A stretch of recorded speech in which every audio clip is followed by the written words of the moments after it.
Good morning, gorgeous. So, as there's lots of new people in the group, I'm just going to introduce myself again quickly. My name is Natalie. I am the founder of Natalie's Nutrition and creator of the Smarter Fat Loss System, a system through which I teach women how to stop cravings, balance their hormones so they can lose weight more easily without giving up chocolate. So, congratulations to you. It's day number 5 of the 5-day challenge, and you have survived. Can you believe it? So it went by really quickly. And I'd love to know how things went for you. So leave a comment below, give me the feedback, share the goods. Have you seen any changes? Have you noticed, anything different? So you made it through the first 4 days. You got the food stuff down. I incorporated the 4 food-related things that I know are the most important to taming carb cravings over the past 4 days.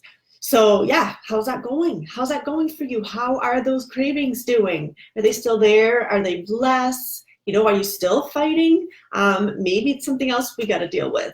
So I would love to hear from you and about your food wins. So just leave a comment below.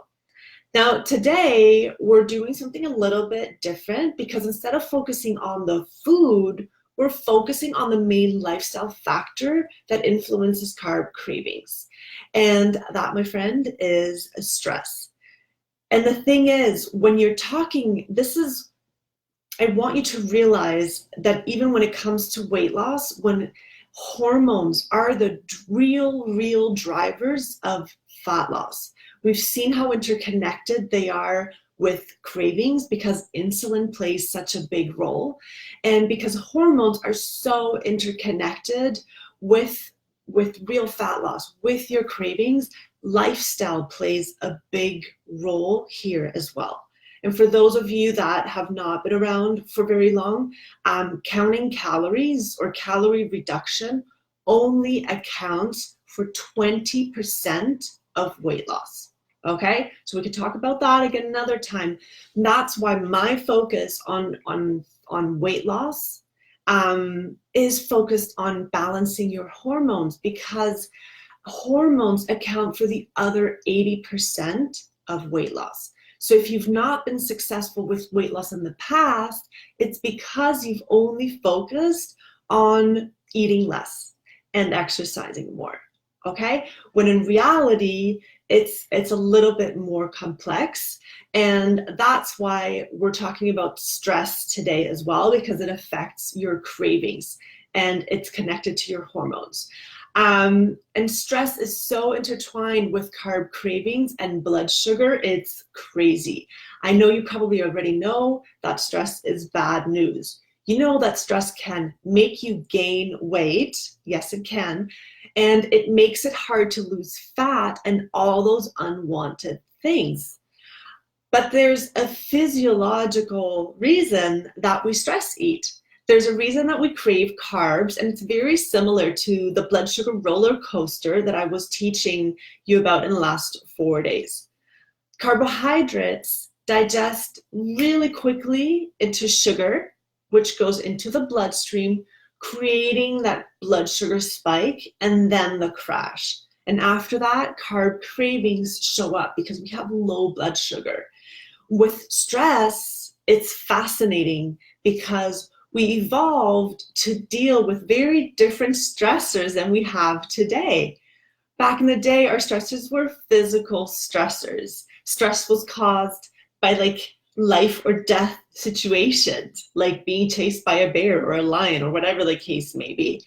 So what your body developed was a reaction where it was able to channel all of its resources to pull its stored energy into the bloodstream, resulting in an increased blood sugar levels.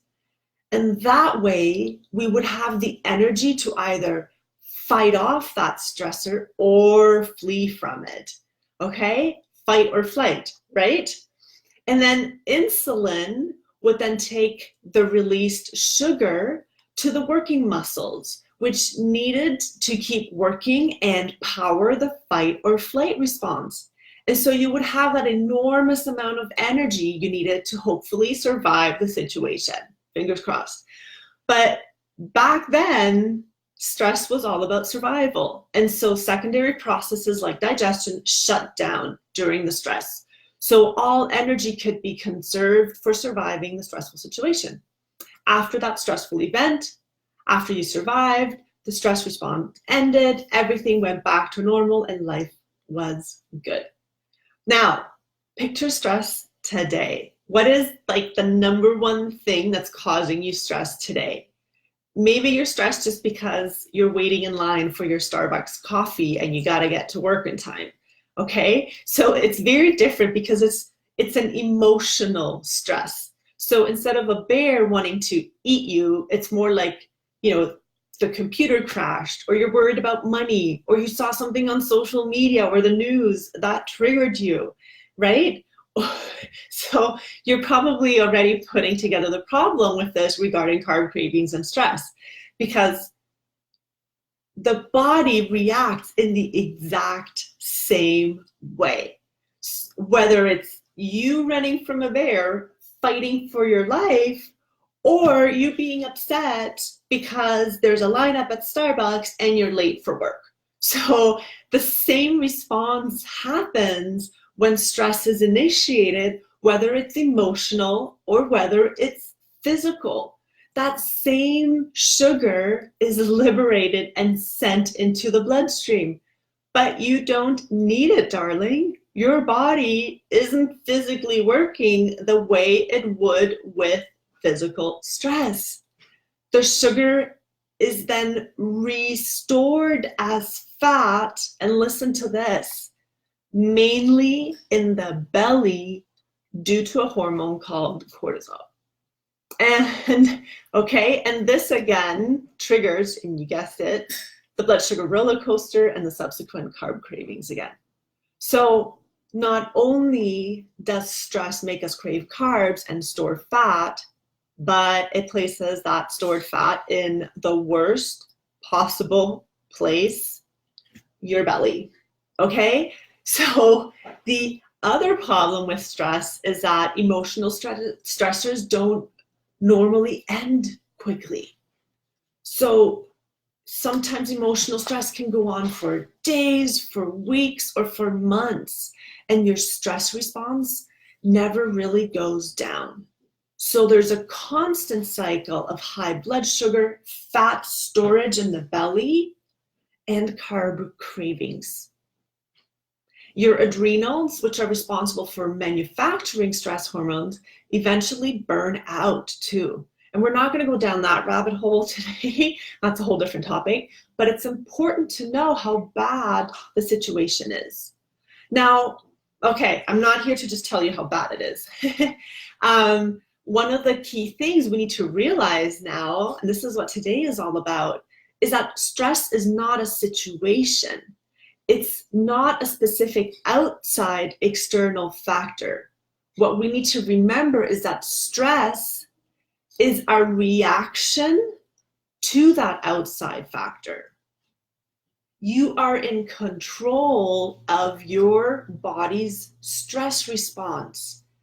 And it may not feel like it, but truth be told, it takes time to be able to take control. But in reality, you have the power to lower the stress response.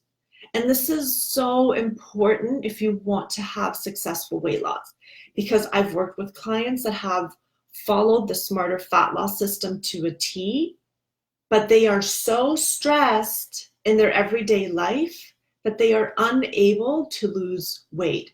So it isn't until we learn to really deal with that stress response, because weight loss is controlled by hormones, that you then see success. Okay? So this is an important skill for the sake of your health. But for this challenge, it's for the sake of controlling carb cravings.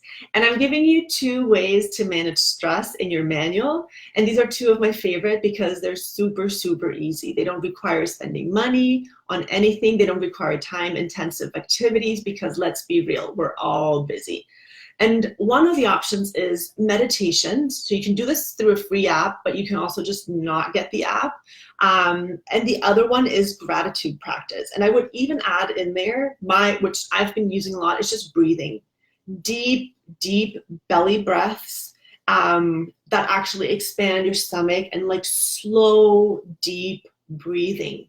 It changes your stress response right away, because you'll notice when you're stressed, you have really short, shallow breaths through your chest, when in reality, you need long, slow breaths that fill your tummy, and it immediately reduces your stress response. And that's what I mean, that you are in control. We can't change the outside world, but we can change how we react to it. And it's something as easy as slow, deep breathing that can, in 2 breaths, it's not like you have to do this for 20 minutes, in 2 breaths, you will see that it'll be a life-changing, you'll get a life-changing result, okay? And I know with meditation that it can sound, a little bit daunting, and I have a hard time being quiet too. It's, lots going on in there. But I found that that's why when you have an app, or even go on YouTube and search for guided meditations and set your timer for 5 minutes. Don't jump into it thinking I'm going to meditate for 20 or 30 minutes now because then I'm going to be holier than the Pope. Like, really just start. If you need 3 minutes, do 3 minutes. But the important thing is that you do it, and that you do it regularly, okay? Having just 5 minutes of deep breathing and that meditation and clearing your mind of stressors is amazing for bringing your stress levels down. So some people run through a meditation every night before bed. Some will choose to do it in the morning. Whatever you want, just get it done. Create a routine. What I've been enjoying is, like, I just wake up and I meditate for 5 minutes. I put in my headphones, and then I have guided meditations. And that's what I do, because I know, like, I'm going to be in bed, I'm going to wake up, do it for 5 minutes, get out of bed. Okay.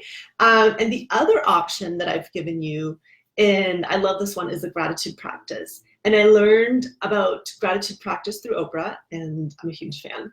And I decided to incorporate the practice many years ago, as she says she owes everything that she has to her daily gratitude practice.